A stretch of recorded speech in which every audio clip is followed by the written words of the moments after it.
100%. Cheers. I'm lowering my compression socks. All right.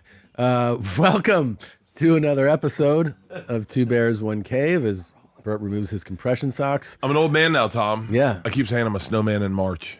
What does that mean? I'm dying. Well, hey, you've never looked better. God's taking swings at me. Dive's looking good on you, man.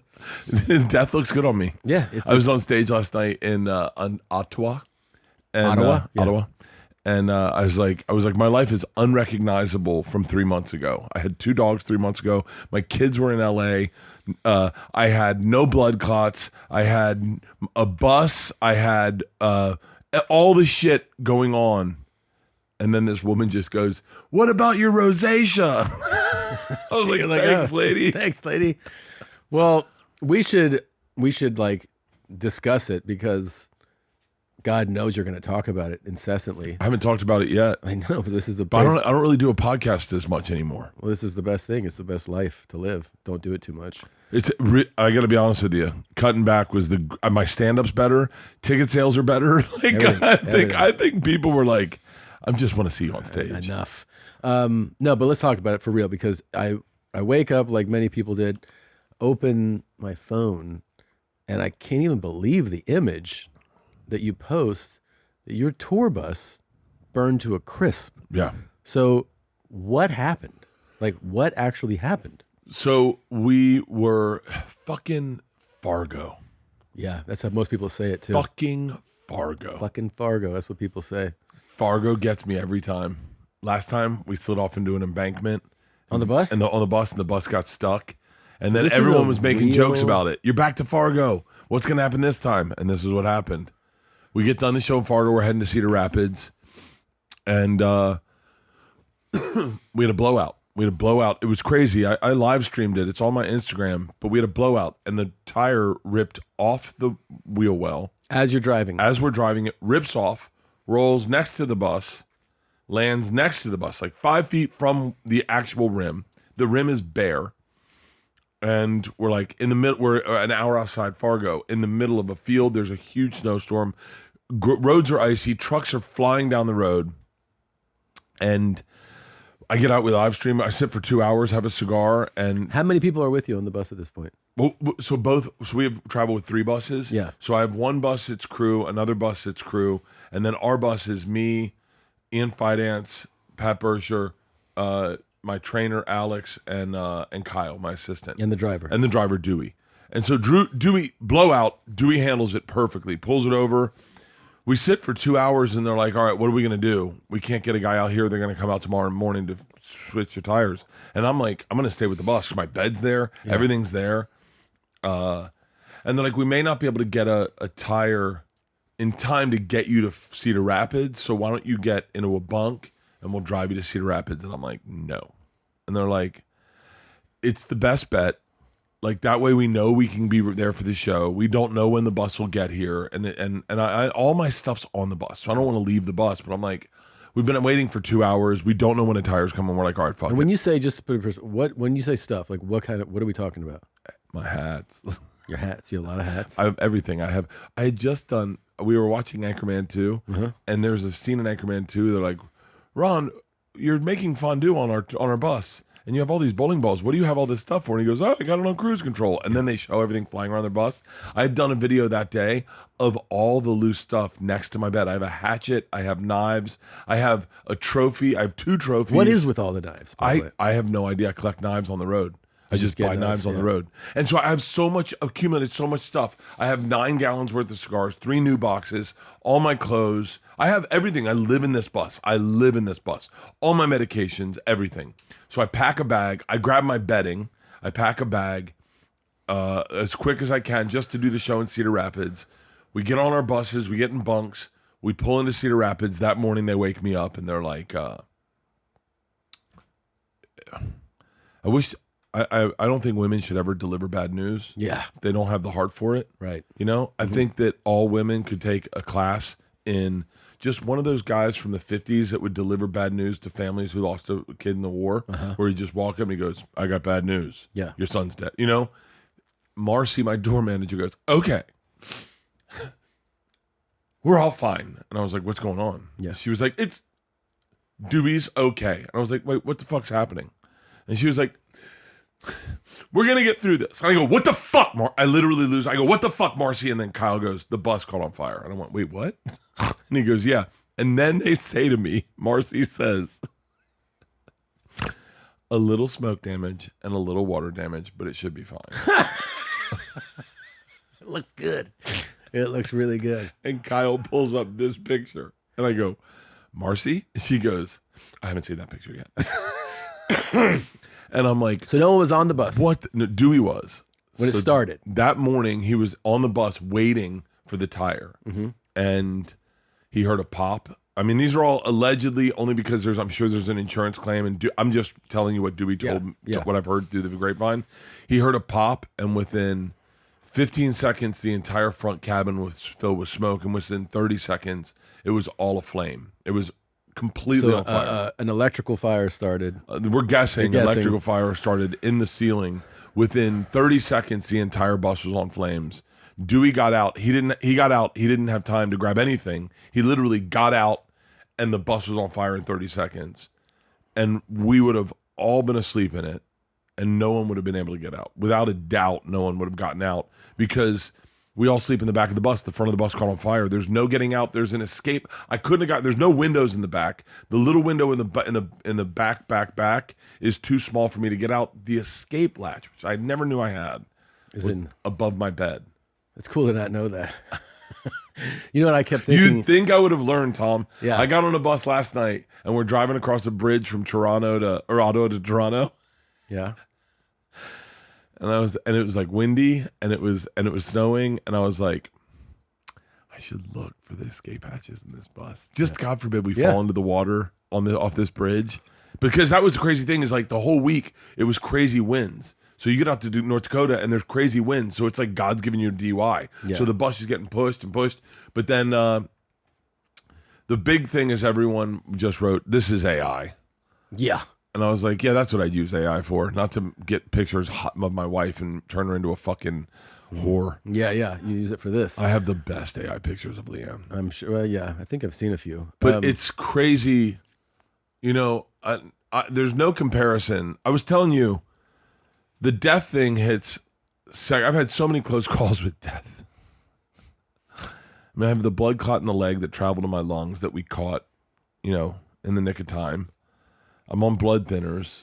I have this bus. I haven't drank. I have no tap out. So I haven't been able to drink vodka and have a drink and be like, wow. Or I have nothing, no weed, no nothing for like 2.5 months.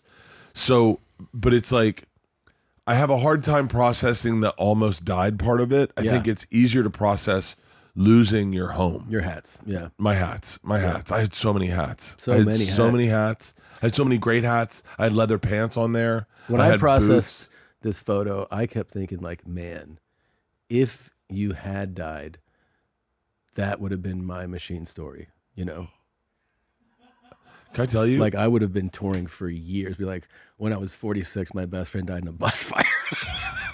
Wow. That would have racked enough shows.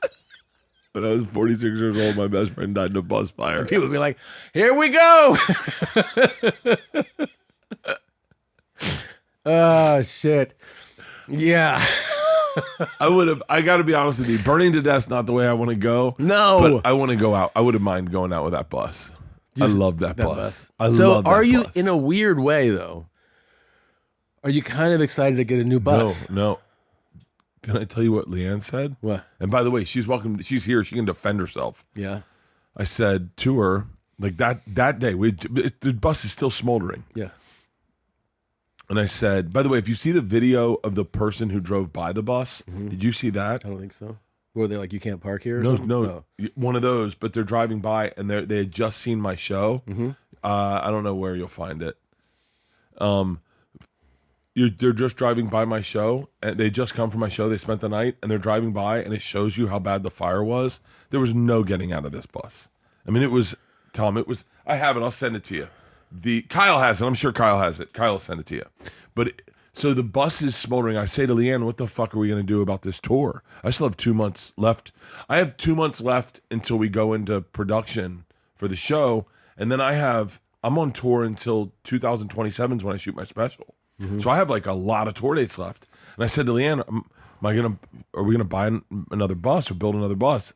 And Leanne says, the bus is still smoldering. I don't know. How much longer are you going to be doing this for? Huh? What? Look at that, Tom. Go do it. See it again. No, look at this. Is the fire?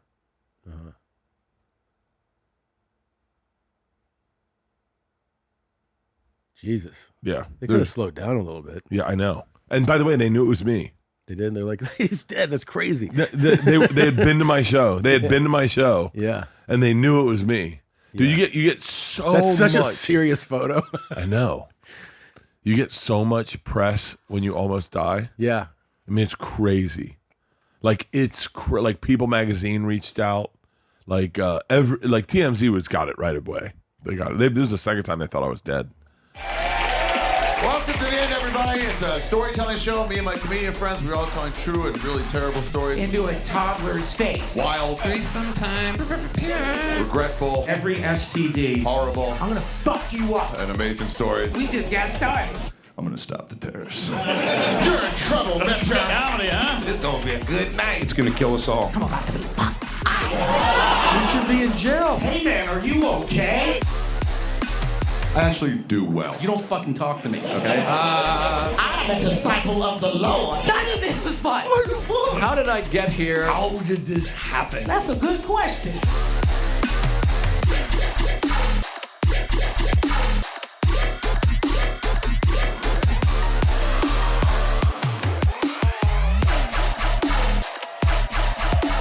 You guys ready to start the show?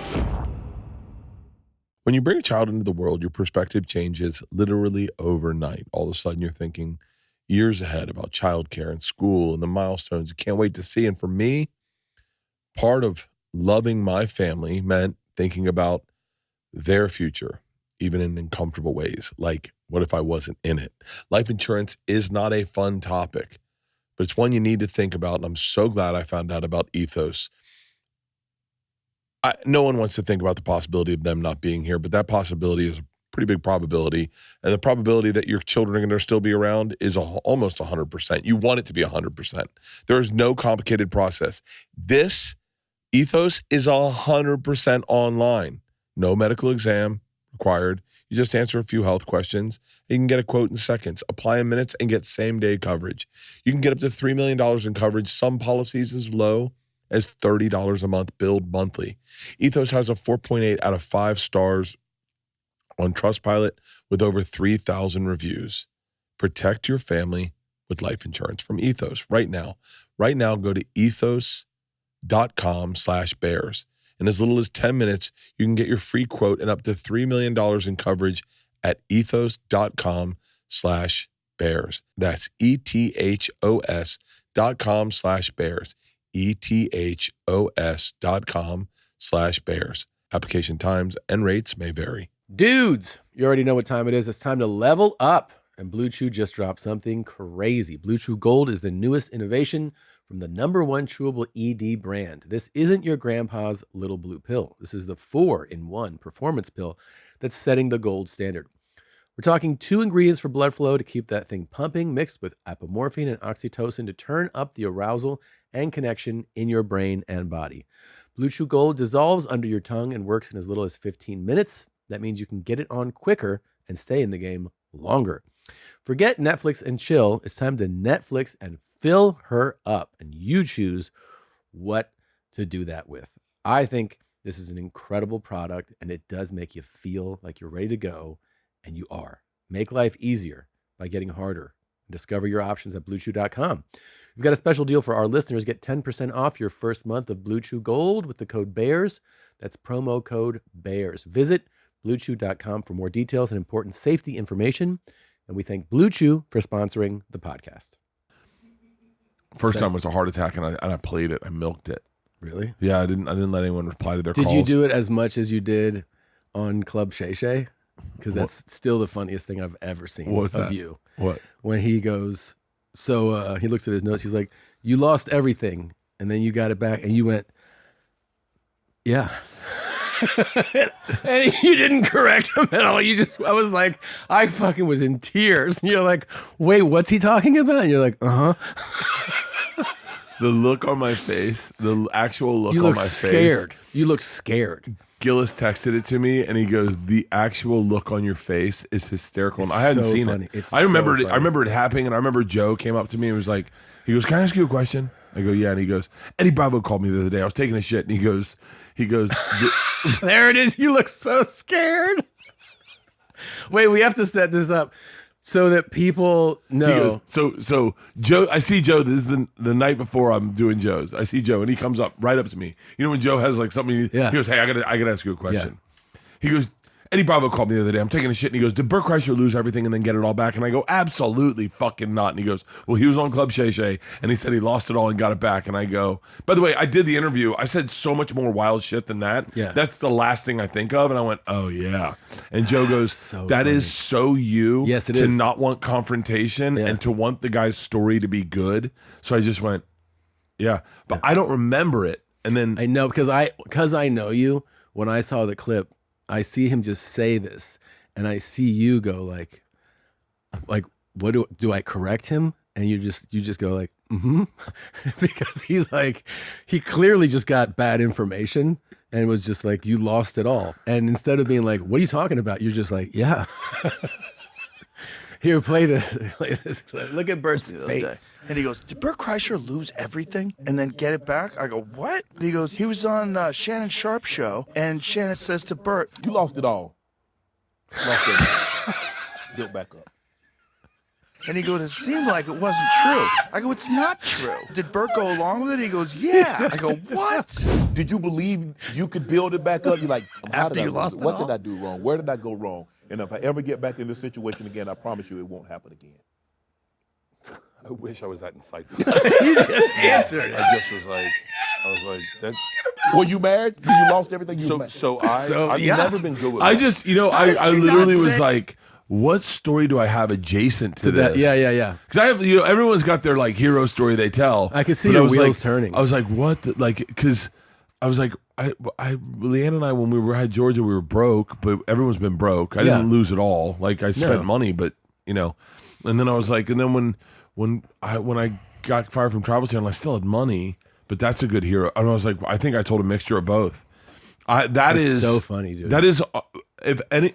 Can I tell? There's like a couple things that have happened in my life where I go,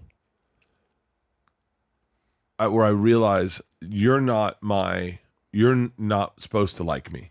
Like if that gets you angry and you leave a comment, you're like, this is why I hate you were never supposed to like me. It's that, because that is who I am. That is, I'll never be able to change that. That, and when I was reading Prompter during the Tom Brady roast, that is exactly and who I you're am. like- That I'm never gonna not be that guy. Yeah. So if those two things upset There's three you, though. what's the third? Because the third would be the official Kreischer Epstein file documents from the Department of Justice. That's pretty crazy. This is crazy. Did you see that Fluffy had to make a statement? No. Yeah, What did he say? he's in the Epstein files too. Well, And it's the same as mine. He was at the West Palm Improv or Bert the Car, whatever. yeah, and they were just like, who's playing this week? So let me see this. You're at the bottom. It's pretty detailed. Pretty detailed. Bert. Oh my God, it's the same date as today. Is it really? Yeah, March. 21st through 23rd. Oh, I'm gonna be I have a Comedy Central special, Bert the Conqueror, Trip Flip. yeah. And then it goes into some shit you guys did, but the It basically says I'm at the West Palm Improv. right. Which who else lived in Palm Wait, Beach? he didn't even reply to get tickets. He just wanted to know who was playing and who. Wait, I'm a spam email of his. I'm a spam to Jeffrey Epstein. He just wanted to know. Bob Saget's in here. Tracy Morgan's in. Wait, there's a lot of it's everyone that was at the. Are you in here? You were playing the West Palm Improv then? No, he didn't want to go. Bullshit. I didn't make it, dude. Tracy Believe me. Morgan, Bob Saget. We tried. We asked.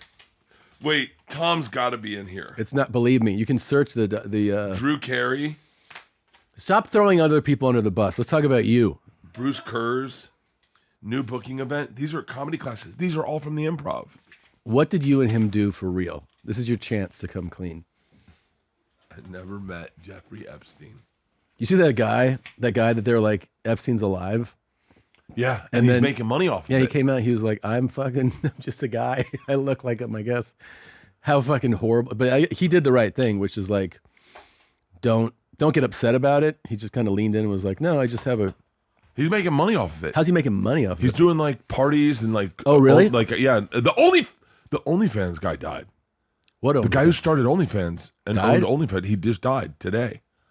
Wow. I knew that guy. You did? Yeah, they did a roast of me on OnlyFans. Oh, that's right. Yeah, and so I met him, and I guess he died. He's 43 years old. Damn. OnlyFans owner.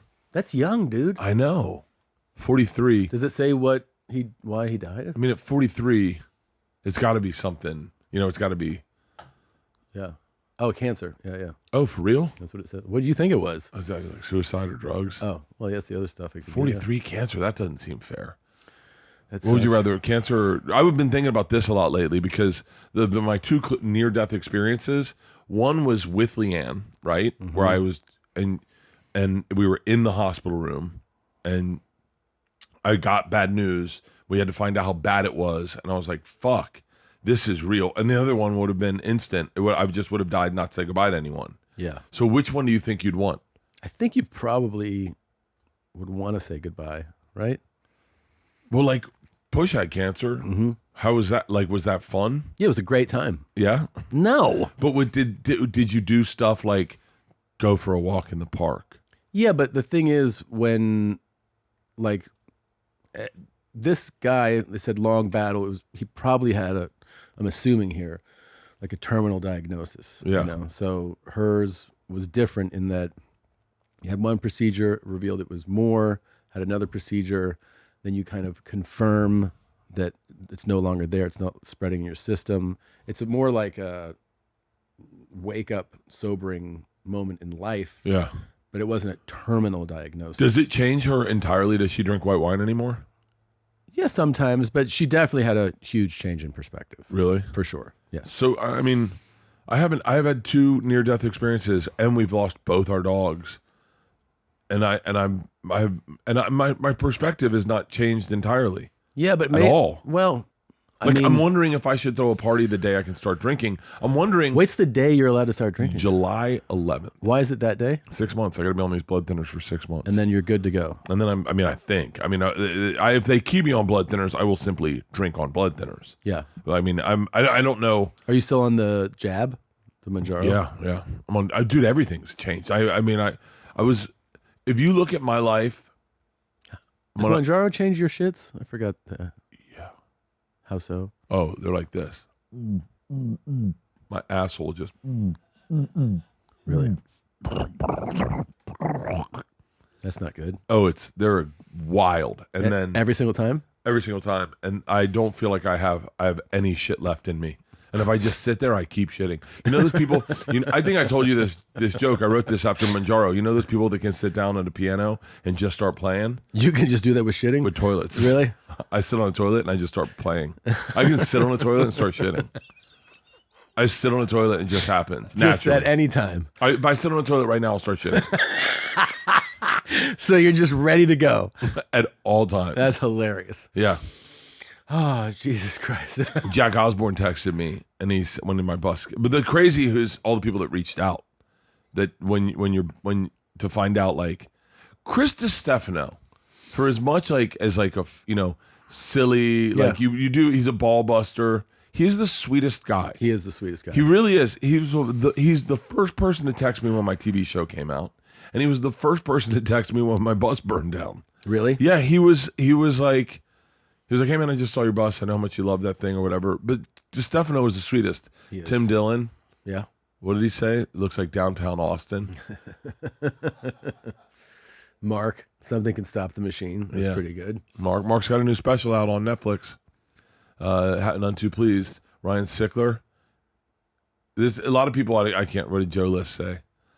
Grateful you're alive. Tremendous photo. Also, by the way, I didn't take that photo. I'm not get out of. You can get out of comments. I don't read comments. It's another thing. Ever since I haven't drank, I haven't looked at a comment. I haven't looked at it online. I've been very little online. Good. Yeah, I've been journaling like crazy. That's good. Today I was journaling and I was saying, how come I am like in first class, there was all like grown-ups. It was all business people that are coming down for a conference, and they're finance people and they're hedge fund guys, and they're all big things, and they're all dressed nicely, and I'm inarguably in a nice outfit. It's a cashmere tracksuit, and I'm wearing nice clothes also, but I don't feel like them. And they were all like confident and reading newspapers and getting work done, replying to emails. And I'm journaling about how scared I am of flying. Mm-hmm. And then I was like, I'm not drinking. None of them are drinking. They're all having coffee. I'm having coffee, but I'm noticing it's making me jittery. And then I'm like, will I ever be like them? Like, or am I just never going to be like a grown up? I think you're always going to be just like you, man. But I wish I wasn't. I wish out of all the things I want to get rid of is I want to stop being afraid. Like I'm afraid of flying, and I sometimes it goes away. Sometimes flights are better, but like I was thinking of you and John Mayer on the plane, and you said you enjoy turbulence. I like flying a lot. I like flying, and I like I was on a plane a couple days ago. I sat in the cockpit with the pilot, and he was like, do you want to take over the controls? I didn't even know him. And he was like, I go, yeah. He goes, go ahead. And he just started reading it on his iPad. And he was like, hey, like, make sure you point that way and keep us at 1,000. I was like, all right, cool. I think we can all agree that online shopping has gotten dangerously easy, especially when you get to checkout and see that purple Shop Pay button that already has all your information locked and loaded. You can say thanks to Shopify for that. Cha-ching. Shopify is the platform behind millions of businesses around the world and 10% of all e-commerce in the U.S. from household names and brands like ours here at YMH. Not only is our merch store powered by Shopify, Christina trusts them with her cosmetic line, which may as well be her third child. Shopify possesses world-class expertise in everything from managing inventory and international shipping to processing returns and 24/7 customer support. Shopify will even help you get your brand out there as if there was an entire marketing team beyond you, with easy-to-run email and social media campaigns. See less carts go abandoned and more sales go cha-ching with Shopify and their Shop Pay button. Sign up for your $1 per month trial today at shopify.com/bears. Go to shopify.com/bears. That's shopify.com/bears. A cha-ching. This show is sponsored by BetterHelp. Let me tell you, if there's anything I've learned lately, it's that you can't prepare for everything. As a matter of fact, you can't prepare for anything, I feel like. And it's the stress of the unexpected, the uncontrollable, the parts of life that you can't control that can be the hardest to cope with, especially when it comes to finances.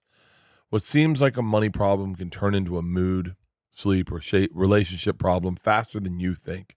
Studies show that 88% of Americans are feeling some form of financial stress. So if that's you, you're not alone and you're not failing. That's why BetterHelp is a shining light and how important it is to have the right kind of support for financial stress. Therapy isn't about someone telling you how to budget.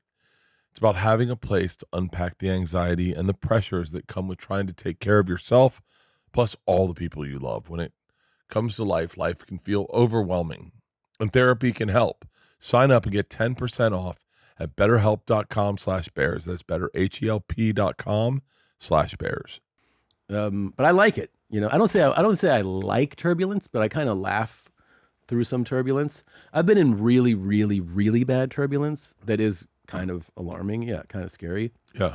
But for the most part, like most bumps and stuff, it doesn't bother me. But I think that's just person to person. Like there's certain things that don't bother certain people, Like I don't want to be with the booze, I don't really give a fuck about it in my life at all. Like, I mean, if when they said you got to stop drinking for 6 months, trust me, like the first 2 days, I was like, are you serious? My parents are in town. It's still like around Christmas or whatever. Everyone's still here. I want to fucking party. It's so funny that a guy in his 50s There you go. You can't drink. You're like, my parents are in town. They're like, oh, okay. Can I tell you what I was really thinking? What? They had given me half a Xanax when I got the blood clots, and to get to lower my blood pressure, to put me in the EKG or the one of those machines, and I thought to myself, I'm gonna have a couple cocktails when I get home. The Xanax is gonna kick in double, and I'm gonna pass out. I'm gonna sleep like a god. And she was like, "You can't drink," and I was like, "Ooh!" And I almost said, "But I have half a Xanax in me. This is the best time to drink." Yeah. And but I was angry like the first week. Now it's like whatever. I don't even really think about booze. I think about Zins more than I do booze, or nicotine more than I do booze. And you can't do that? I could if I want to, but there's a girl I follow who is off it for 2 weeks. Yeah. She's from Philly, and I watched her. That's the hardest thing to kick in the world. Yeah, I'm pretty bad, bro. How many are you doing a day? I have no idea. And you're Rogue, right? Mm-hmm. No idea. I have 3 Lucy breakers in my bag for in case of emergency. Like shit goes down because I can't drink. Like that's the I can't like. There's no tap out of it. Like I had an anxiety attack on the bus when I still had the bus. I had an anxiety attack, random. I have no idea where it came from, and I was like, whoa. I like sat up where I'm like, oh, I can't get out of this, and then I was like, well, I can't have a drink, and I can't have a Zin, and I can't smoke weed, and there's no Xanax on this bus, and I was like, whoa, what am I gonna do? And for a second, I was like, I'll smoke a cigar in my bathroom. I guess. I was like, I need something to get myself away from it. Do you know what I did? I turned on porn. And I was like, I wonder if I get aroused, if that'll shut my brain off for the panic. And it did. You watched porn? I watched porn. In the bathroom? No, in my bed. I just turned on porn. And then I started watching it. And it's so impressive that, it's so much bigger than anxiety that I started watching porn and I went, oh, I'm not having a panic. I'm not thinking about my panic right now. I'm thinking about that thing in that girl's pussy as she works behind the desk of a fucking bodega. It's one girl. I don't know how she got my algorithm. That's crazy. She has weird nipples, but she masturbates behind this bodega. But I watched it and the arousal turned me off. Nicotine, I think about probably twice a day. Yeah. I don't know, dude. I should probably reduce. How many are you doing a day? I really don't know. I'm not exaggerating. I don't know. Let's kind of okay. Let's guess right now. So right now, here at the moment. Oh, you're doing breakers too? No, hold on. You're doing. Oh, let me see the nicotine. This is not mine. Whose is it? I don't know. It's just here. Go back. Oh, this is empty. Who the fuck was using this? I don't know. Somebody. It's empty. So it's 2 something right now, and I'm trying to think. 1, 2. You have one when you wake up. With coffee. Yeah. So you have one in the gym. Yes. Okay. So hold on. Get in the car, you put one in. 3. Got here. Sometimes they're like, I don't know if you do that. Sometimes you go and put one in and then whatever happens, you're like, oh, I have to take it out. Yeah. You know? So I would say today, let's say I'm on like 5. Some of them were long and some of them were like real quick. 5 or 6. Yeah, that's not that bad. Yeah. I used less nicotine when I chewed tobacco. When I chewed tobacco, I would do. You would chew? No, I did. I did all of it. I've done all of it. Chew is my favorite. Chew is really great. Dip I love, but I could feel like dip was the worst for you. Dipping Copenhagen, I would do 2 a day. But if one Zins, I was maybe 10 a day. Yeah. And by the time when I quit, and here's why I can't start, and I want to start so badly, I want to start because I have nothing to replace it with. When I replaced it with alcohol. Yeah, I was like, I'm just gonna have a drink every time I want a Zen. I'm gonna have a drink. Yeah, and I have nothing to replace it with, so I don't want to get something in my life that I can't get rid of. But I have 3 Lucy breakers, and they just stay there. Wintergreen. Do you look at them? Mango on the plane today? Yeah. I was having fucking panic on the plane. What's your panic? It's dying, and now like this plane's gonna go down. Yeah. And Air Canada had an accident yesterday. They did? Yeah, they ran into a fire truck, and the 2 pilots died on the ground in LaGuardia. Yeah. No shit. Yeah. Wow. Ripped the whole front of the cockpit off. hits fire truck. What? But that's the thing about death is it just shows up one day. It just shows up, and then Where's the video? Is right there at the top. What is it? It says new video. Hey, John, yeah, we're getting our first look at the moment of impact between that Air Canada plane and a Port Authority fire truck. Take a look at this disturbing video. You can see the truck making its way down one of the runways. Its emergency lights are flashing. Holy you have to look very closely. You see that truck moving straight as it begins to turn. The Air Canada plane slams into the truck, and the truck appears to flip several times. That's when the plane looks like it loses control. And we know from scene photos that the nose of the plane was completely torn off. The Port Authority of New York and New Jersey. The nose of the plane was completely torn off, which means how does those guys died on impact. How did that happen, dude? Dude, that happens. You know, I had the last flight I had into LA, we had an aborted landing where we went down, touched down, and fucking took off again. And there was a Delta flight on the tarmac that had just pulled out, and like we did one of these, right? Yeah. Touched down, and then went, and dude, here's the thing that I wish they did every now and then is just showed you how much power those planes have. So a lot of times at takeoff, and this is what gives me anxiety, they get going, say they like out of 100%, they take off at like what, 60, 70, right? Mm-hmm. And then they put it at 40 and they fuck around at like 10,000 feet before air traffic control. And that's where all the bumps are.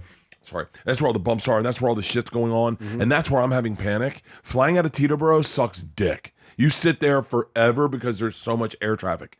And then you go, oh, and then they just casually get up there. All that time. Dude, when we touched down and took back off, that thing was at 10,000 feet in 3 seconds. Yeah. And we were at 25,000 feet in 5. I mean, we were like this. And I was like, oh, and I was sitting next to a 95-year-old woman who was drinking. Mm-hmm. And she like grabbed onto the thing, was like, and I was like, you're 95. What the fuck are you scared about? Like, this is it for you. This is it. And she was like, I don't want to die either. Dude, that feels like that's got to be the fire truck just being like, our lights are on, just go, and not realizing like, yeah, you're not on the street, man. Yeah. I don't know, but that's right. It's like they just are cruising through a runway like that. That's really nuts. How they not know that a plane, and that, by the way, you've landed. That, like anyone who's got a fear of flying, the second you land, you're like, thank God. Yeah. And then that happens. It's like remember the 777 Air China that was going into San Francisco, and you're about to touch down, and they just missed the runway by like 100 feet and clipped it, and then everyone fucking died. Yeah. Wow. I mean, and here's the thing that sucks about being on blood thinners. Yeah. Anything like that happens, and I die instantly because I won't clot. Yeah. I mean, that's why I can't smoke weed or drink. Mostly is because if I fall, I just die. Wait, how did Lynyrd Skynyrd?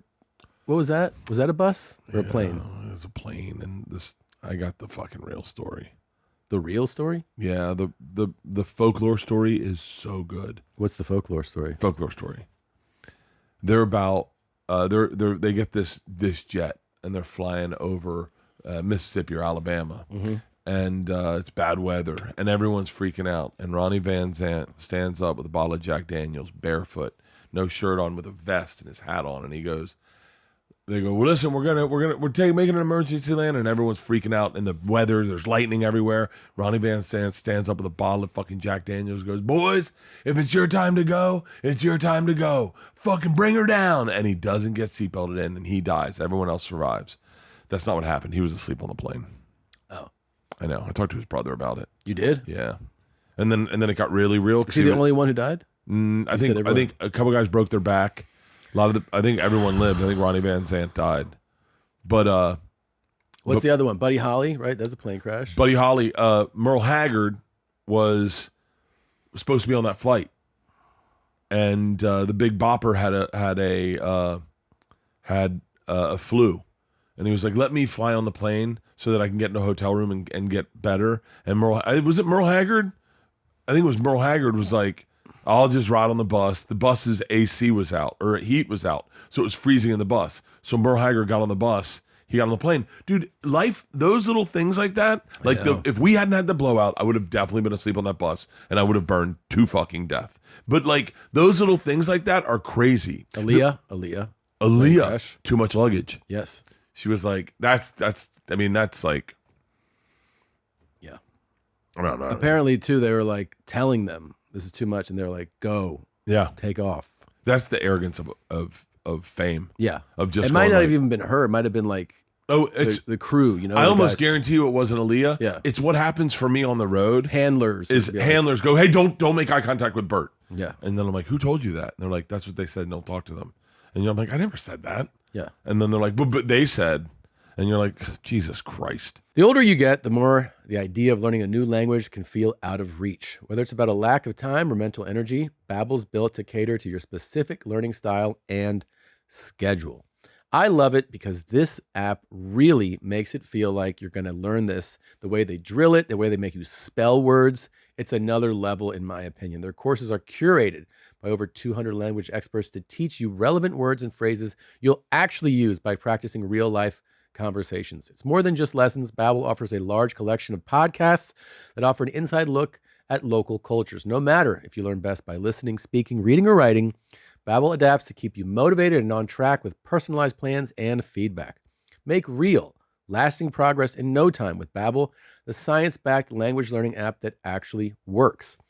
Here's a special limited time deal for our listeners right now. Get up to 60% off your Babbel subscription at babbel.com/bears. Get up to 60% off at babbel.com/bears. Spelled BABBEL.com/bears. Rules and restrictions may apply. Let's talk about investing for a minute. If you're looking to make your money work for you, Acorns is your answer. It is the financial wellness app that cares about where your money is going tomorrow, not just where it's sitting today. With their potential screen feature, you can see how your money is projected to grow over time based on how much you're putting into it every day, week, or month. It's the all-in-one app that allows you to invest, save, and track your money all in the same place. And every person I know at Birdie Boy Entertainment uses it. Everyone I know uses it. They round up, and it's how they grow their savings, and it's how a lot of them are saving up for the big buys in their life. Sign up right now, and Acorns will drop a $5 bonus investment into your new account. Join the over 14 million all-time customers who have already saved and invested over $27 billion with Acorns. Go to acorns.com/bears to download the Acorns app to get started. Paid non-client endorsement. Compensation provides incentive to positively promote Acorns. Tier 2 compensation provided, potential subject to various factors such as customers' accounts, age, and investment settings. Does not include Acorns fees. Results do not predict or represent the performance of any Acorns portfolio. Investments results will vary. Investing involves risk. Acorns Advisors, LLC, and SEC registered investment advisor. View important disclosures at acorns.com/bears. It's like what happened with Chappell Roan. Did you hear about that? Mm-mm. Do you know who Chappell Roan is? The woman? Yeah, she's a woman. Singer? Yeah. What happened with her? The Pink Pony Club, Pony Club. She's that girl. She is the one that was wearing that crazy dress? the best dress at the Oscars. Right, that one, right? With the nipple rings. Yeah. Yeah. Apparently, she's notoriously cool. Like, across the board, she has not been kind to her fans. Okay. And I get it a little bit. I understand you guys a little bit. Sober, fame is a tad bit rigid. It can be somewhat tedious. Sober. When you're drinking, no one should complain. Fame is fucking awesome. You have a blur. It's like someone took Vaseline over your face and just went, and then everything's great. Someone comes up, dude, I fucking love you. Oh, thanks. Let me buy you a drink. Okay, right? Mm-hmm. Sober, it can be, because drunk people come up to you like, dude, and you're like, okay. Yeah. Like when you're sober. That's why I can understand when you're like, I'm with my family. Mm-hmm. I never was like that. I get it a little bit. But Chappell Roan has been rough to her fans. She's like, just because I sing doesn't mean you have access to me. Mm-hmm. You're not allowed to come up to me and say hi. You're not allowed to say that you're a fan. Know your place. Mm-hmm. I'm the artist. You're my fan. Are you paraphrasing? I think I'm. Go ahead, pull it up. I mean, I'm not You know, I don't like. I'm not a fan of her music. It's not made for me though. But Jude Law's ex-wife and her new husband, who is a soccer star, right? He's a footballer. He's been famous for 25 years, 27 years. Jude Law's 11-year-old daughter saw Chappell Roan. Now I'm leaning towards Jude Law's ex-wife and the husband's story a little more than Chappell Roan's, because Chappell Roan's got damage control to do. And by the way, she shot her video in a bed, like the laziest she could have shot her apology video. And by the way, also I have a bad taste in my mouth for Chappell Roan. That's clear. I don't like that, dude. It's like you forget what it's like to not be making money and want to do the art. I don't. Yeah. So when people come up to me as tired and as sober as I may be, I make sure to give them a minute so that we can have a moment. Because I also do that to famous people. So I understand it. She forgot what it's like. And so Jude Law's 11-year-old daughter walks by Chappell Roan. They're eating breakfast. She sees Chappell Roan. She goes, oh my God, it's fucking Chappell Roan. Now, mind you, her dad and her stepfather are both famous. Very famous. Very, very famous. She just walks by the table to see if it really is her. And it is. And then she goes back to the table and kind of freaks out. It's Chappell Roan. Chappell Roan's security guard comes up and chastises her in front of the family. Says, what are the exact words? You can read this. What does she say? She confronted the girl and said, scroll down, maybe. Regardless, the security guard chastised the 11-year-old. The guard threatened to report them to the hotel, right? He spoke extremely aggressively to the child. It was just a child admiring someone. Yeah. Okay. And so Chappell Roan's apology video is like her laying on her side on a bed, not really even like taking the time to like sit up in a dress. She's like, that didn't happen. It's like, I would never do that. She has done that. She 100% has done that. Like, not to an 11-year-old, but she has done that. That's the reason everyone believes the story. Is because you did it. That's the reason that, like, when the Me Too shit happened, and then you'd be like, oh, that guy's got a reputation. Like, that's the reason everyone feels that way, is she has done that. And then she's like, that's not even my security. Look at this. It's not even my security. On my half of the story of what happened today with a mother and child who were involved with a security guard who is not my personal security. I didn't even see a woman and a child. Like, I did not, no one came up to me. No one bothered me. Like, I was just sitting at breakfast in my hotel. I think these people were staying at the hotel as well. So the fact that, like, a security guard I did not ask the security guard to go up and talk to this mother and child. They did not come up to me. They weren't doing anything. It's unfair for security to just assume someone doesn't have good. Security is doing that because, I mean, just to be fair, you have a reputation of being upset with people. Yeah, I mean, like, there's a reason when I get off stage, usually someone has a drink waiting for me. But no, just because I drink. You should do a video like this. I was just like getting off stage and like this guy brought me a drink. This guy. But it's like it's Jude Law's daughter. So let's not a mother and a child. It's you know I'm not a fucking idiot. You think I'm a fucking idiot? You're a fucking idiot. You think I don't know that you know it's Jude Law's. The only reason you're addressing this is that it's Jude Law's daughter. The only reason you're bringing this up is Jude Law's daughter was, by the way, it's Jude Law's daughter. She knows what it's like to get her dad get recognized. You know what I mean? Like, she wasn't going to be, like, if my daughters saw someone that was famous, and they've definitely recognized people, but they don't fucking blow up their spot. And I know Jude Law's daughter probably wasn't like, it's Chappell Roan. Her dad's fucking famous. Her stepfather's fucking famous. I don't know why I'm so fucking passionate. You are about really this. passionate. But it's like, you know what, Chappell Roan? Just say hi. Or yeah. I don't know. It's like, you know. All right, you can take that down. I don't know. That's whatever. No one gives a fuck about Chappell Roan. Oh, okay. I mean, it's a stupid thing. Our fans aren't like, tell more about Chappell Roan, Bert.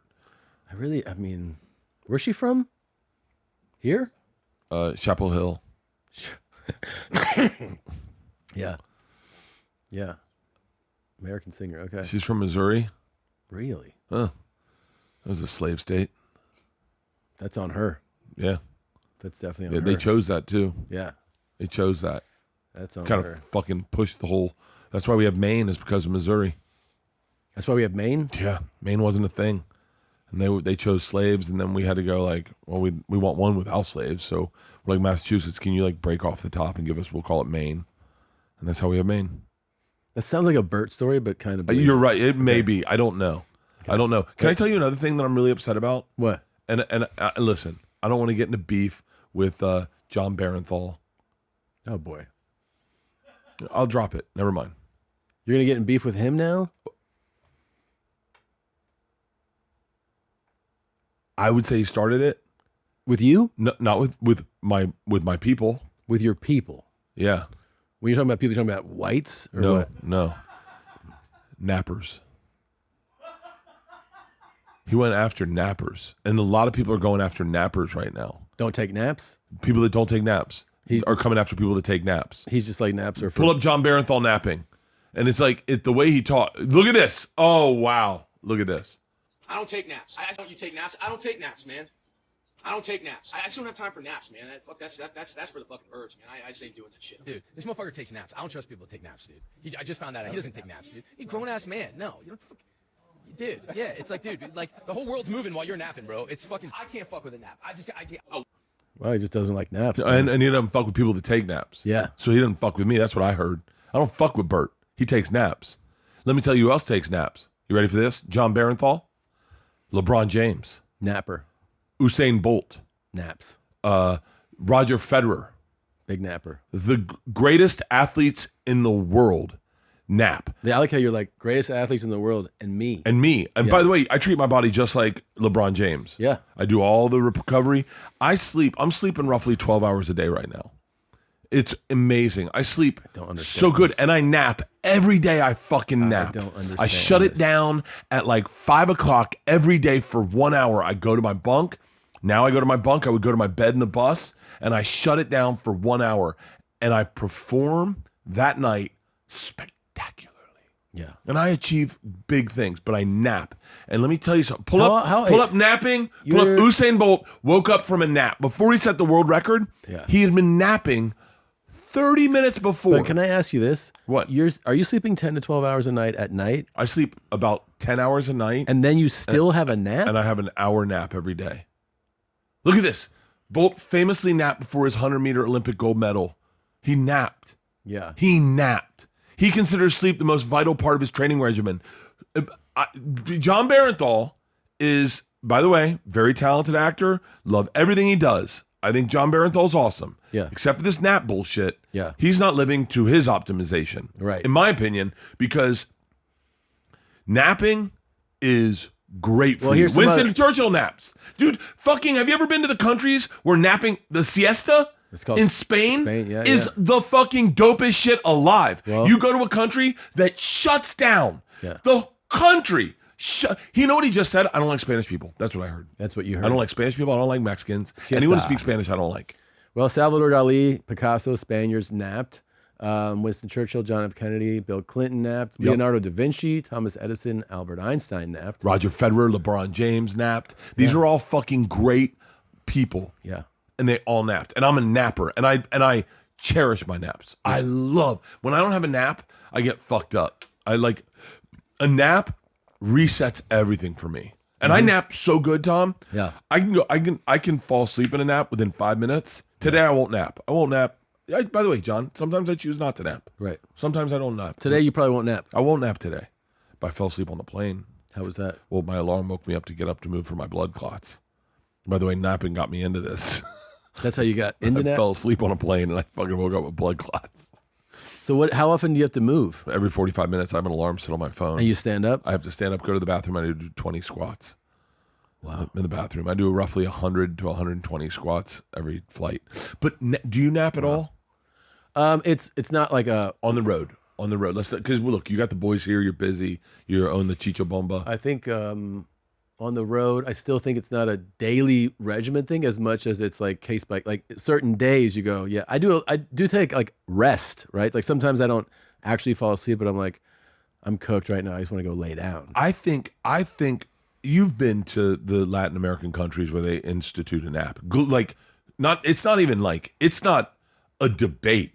The country says we're shutting down. I mean, that's really, in my experience, like Spain is like it's Mexico. Mexico, maybe, I don't know. Does it? Do they? I don't know. Spain is like it cartels was for all sure. nap. The Spaniards definitely take Spaniards nap. Yeah, like you can't find something open. No, the place from is closed. 3 o'clock till like 5 o'clock. And by the way, I was in Spain. Georgia was studying abroad in Spain, and we went over to visit her. Yeah, dude. Yeah, when the country tells you to nap, you nap. I've never napped better in my life. Yeah, it's great. I've never napped better in my fucking life. And I think John Bernthal is part of the old regime of get up at 3 a.m, work out, sleep 2 hours a night, like that old man stuff, like the man stuff of like Mark Wahlberg. You know, Mark Wahlberg changed his story. He started sleeping more. Mark Wahlberg used to be like, I wake up at 4 a.m. every day. Yeah. Now he's sleeping like 10 hours a day. The science is changing on sleeping. God, I've never heard you so passionate about this. Chappell Roan and sleeping are my two things I'm really up in arms about. Two things you're fucking pissed Dude, about. If I could, Leanne can't nap. Really? If she naps, she has to have the lights on. I'm not that great at it. I have to actually be pretty cooked to get a good nap in. You know? It's not like I can do it daily. Yeah. Yeah. It's not that natural for me. I want to, before I forget, the 5K, the Two Bears 5K is coming up May 9th in Los Angeles, Pasadena to be specific. If you go to twobears5k.com, you can sign up. There's going to be thousands of people there. We're going to have wild installations. We'll have a napping room. Netflix is we'll have a karaoke. You can sing Chappell Roan. We're going to have a lot of fun, food, drinks, entertainment. It's always a good time. No matter your fitness level, you can do it. You can walk it. Speaking of which, where are you at fitness-wise? I ran a lot. I feel not like it's that great, but I keep training for it. Yeah. I ran a 9-minute mile the other day. That's great. And so I don't know if I can run 3 of them. Yeah. But I think I can break 30 minutes in the 5K. Great. I think I can. I'm going to do that first one. I'm going to run. I'm going to run with the fans. Yeah. No. Maybe I'll do the second one. Are you saying you're going to try? Oh, I'm running it twice. But you're going to try to run one of them harder. I was going to run one hard to see what I could get as a time.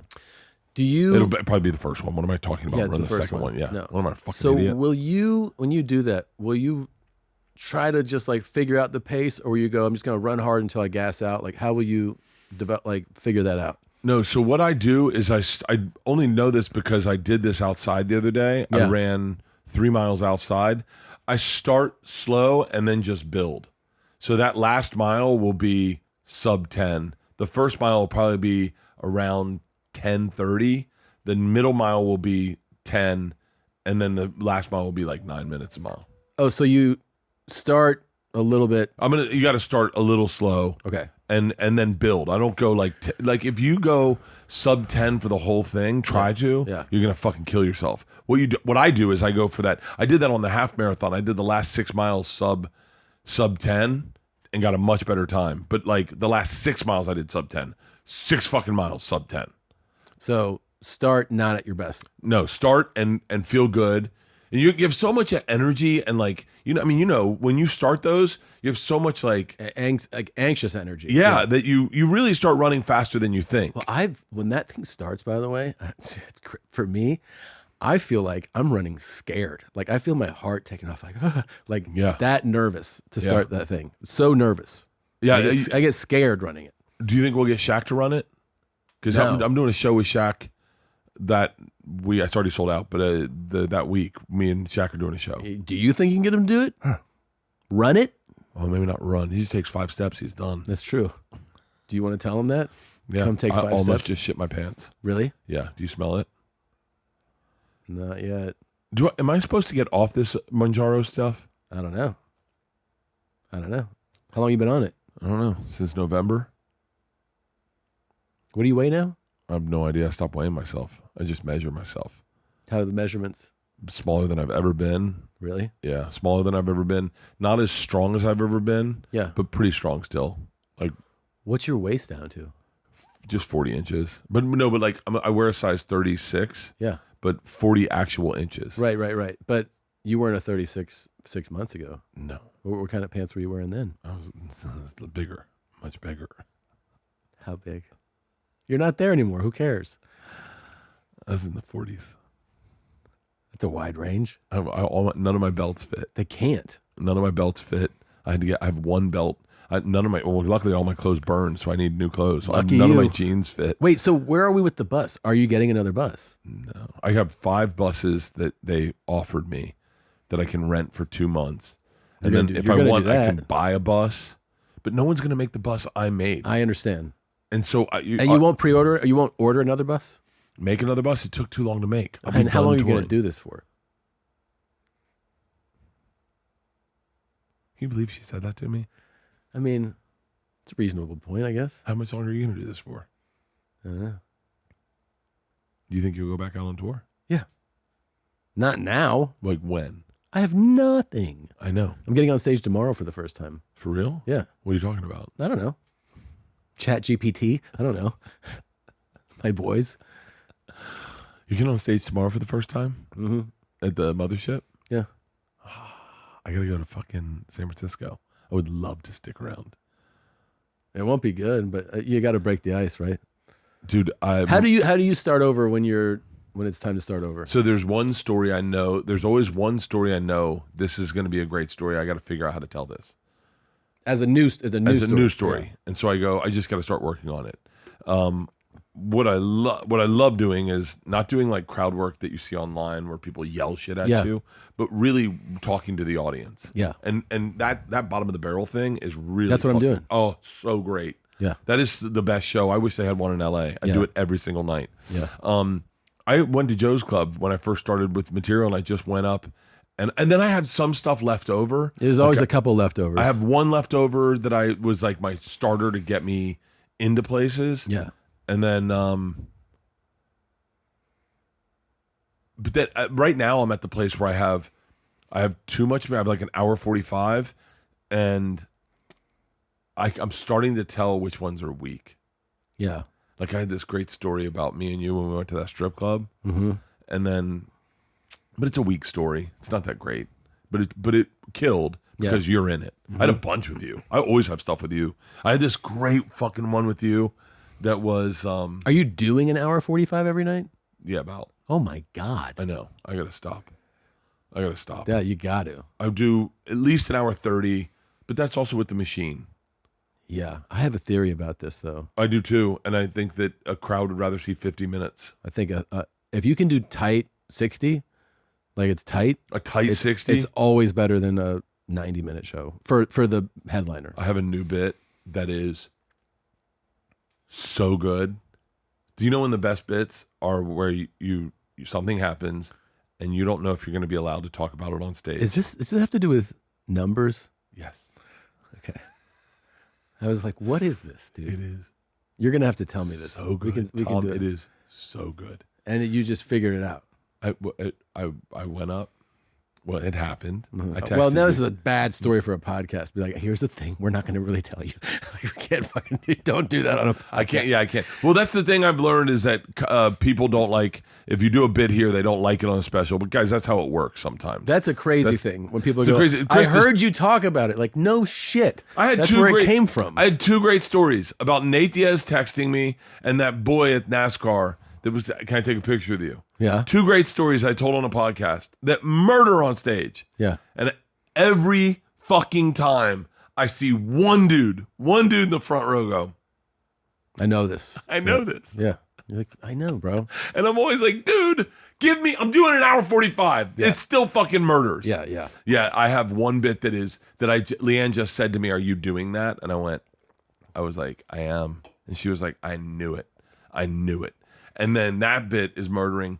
I have the greatest. I have anytime I have so many fucking stories about you. What? I have so many stories about you. But I'm getting rid of all of them because it's kind of a cheat code, I think. Like if I bring your name up, they go fucking nuts. And so then you're a character they know. Yeah. So like they can kind of put it together. Yeah. But yeah, I have too much material. And right now I'm trying to skinny it up. I don't have anything good about the girls because they don't live with us anymore. So like I used to have columns I just fill, like stuff about the girls, stuff about Leanne, a sex thing, black guys, this. And right now it's just black guys. Yeah. Like we were thinking about calling my special Black Guys. Black Guys is a great name for a special. Dude, I have an hour 20 on Black Guys. I taught my boys how to play blackjack, and so they're both fucking obsessed, and they downloaded blackjack. Are you serious? Yeah. And then Ellis comes to me one morning. He's like, check it out. He's like, I won $25 million last night. I was like, oh my God, dude. I was like, how much are you betting? He's like, 350 to 500,000 a hand. I was like, oh, we're going to have a real fucking problem with you soon. Yeah, they're into it, dude. I wanted to see them while I was here. Yeah, that'd be great. Yeah. I have, Tom, this is how much stuff I have about black guys. Yeah. Even when I don't have a joke about black guys are in it. Really? You just... They're getting into every joke. Yeah. It's, yeah. But I'm excited for you to do, so you think you'll go back out on tour? I don't think like this year, no. I think next year I would do it at some point, yeah. I just said to... Do you think that's reasonable? Yeah. It's March. I just said to my agents, because I'm getting ready for my special, so I said, and I was so stressed. You just do one? Yeah. It was a year and a half ago, 2 years ago. Oh, okay. I said I don't want to keep doing arenas because I want to do 2 shows in a night, so I want to do theaters, and then I did. They're like, great, we'll line up some theaters, like the Beacon's coming up in April, and then I did 2 theaters. I did the Sanger Theater in Pensacola, like 2 shows. I was like, fuck theaters. 2 shows in a night. I forgot it's that horrible. That is so aggressive. You get so much better, but it is as opposed to one in arena. I did one this whole weekend was all arenas, and it's like it's amazing. So you get so much energy. You go out and you hear like fucking 10,000 people cheering for you, and you're like, yeah. And then you're like, well, let's fucking kill this. And then you murder, and then you're like, that's what I'm talking about. And then you come off stage, you're fucking pumped. You do a meet and greet, you get in the bus. Oh, and then now I'm doing this fall. You'll be a lot more intimate shows. I know it's the doubles that wear you out. The They doubles really are going to wear me out. Before we go, What? Obviously, again, 2 Bears 5K is coming up. Do you want to make a statement about the Epstein files? Yes, I guess so. No, I don't. No, Okay. it's going to get clipped out. It's going to get clipped out. I actually regret ever talking on a podcast ever. I am a spam ad in Jeffrey Epstein's email list. A spam ad for my show, March 21st to 23rd. Oh, I wasn't doing Sundays. Nice, you were doing well then. Wait. When was that? That had to be 2016, 2017. That makes sense. What was Jeffrey Epstein? Was he in prison already? I don't think so. I mean, you would know. Wait, when was Jeffrey Epstein in prison? A couple of years later, I think. Well, because I said to someone, I said to Ian Finance, I was like, I didn't even know who Jeffrey Epstein was until he killed himself. 19, he was arrested for federal sex trafficking. So this is right before he got arrested. I was in his spam email. That is it. In Jeffrey Epstein's spam email. Me, Bob Saget, Fluffy, all of us. You were already doing theaters. That's why he didn't have a fucking thing with you. Yeah. He would have loved you. He would have loved you. Think so? Oh, yeah. Thanks. Yeah, you get on the private jet. You're not afraid of turbulence. He's like, go sit on Tom's lap. He's not afraid of turbulence. And you got some fucking cherubic 15-year-old on your lap just getting your dick hard the way you like it. There's that guy again saying that stuff. Dude, hold on. I saw a video today Yeah. of 2 guys. I don't know who they are. And they are honestly saying that Garth Brooks is a serial killer. Oh, I've seen a bunch of those. And they're like, I mean, the proof is out. Yeah. And they're like, I mean, honestly, when's he gonna? And they're not comedians. They're true crime people. You know that guy wrote a book, right? There's a book. It's insane. Pull up the book. Somebody wrote a fucking book about it. A real book about him. And that whole, yeah, this is a serious examination into the allegation. I think that's who I saw. May have been. I think that's who I saw. They were on a fucking podcast talking about it going, I mean, it started with Tom Segura, but it's gotten so much deeper. Yeah, and we definitely... By the way, I've never empathized with Garth Brooks more in my entire life. I am not in the Jeffrey Epstein files. Well, hold on. Not. You are in the files. No. Garth, me and you are victims of Tom Segura. Garth, I love you. Go to the Department of Justice website and type in Bert's name.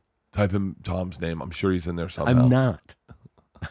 Can someone do a fake thing so Yeah, they that can do a Tom's fake all over? one. Yeah. This is a spam ad. I'm at the West Palm Improv, March 21st and 23rd of 2017, right before he got popped. By the way, thank God he didn't come to my show.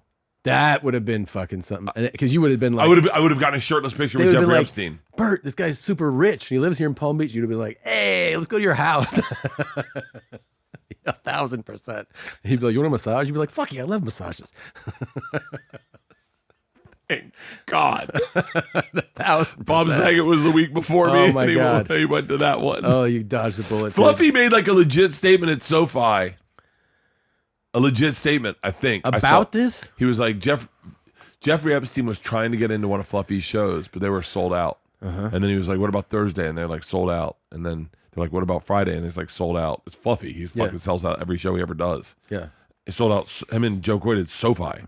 And he was like, yes, I am in the Epstein files. And you can hear 70,000 people go, where the fuck is this going? And he was like, he was trying to get tickets to my show. You got to see, let him do it. It's here. It's pretty serious until he makes a joke. In the Jeffrey Epstein files. That's 70,000. In 2014, there was a comedy club called the Improv. The Improv is a chain all over the country, and they had one of their clubs there in West Palm Beach. Me too. I would perform there 3 to 4 times a year. The email reads from Jeffrey Epstein to his assistant. It says, I need 6 tickets to the Gabriel Iglesias show at 8 o'clock. The assistant replies, the show is sold out. He replies, what about the next one? She replies, it's sold out too.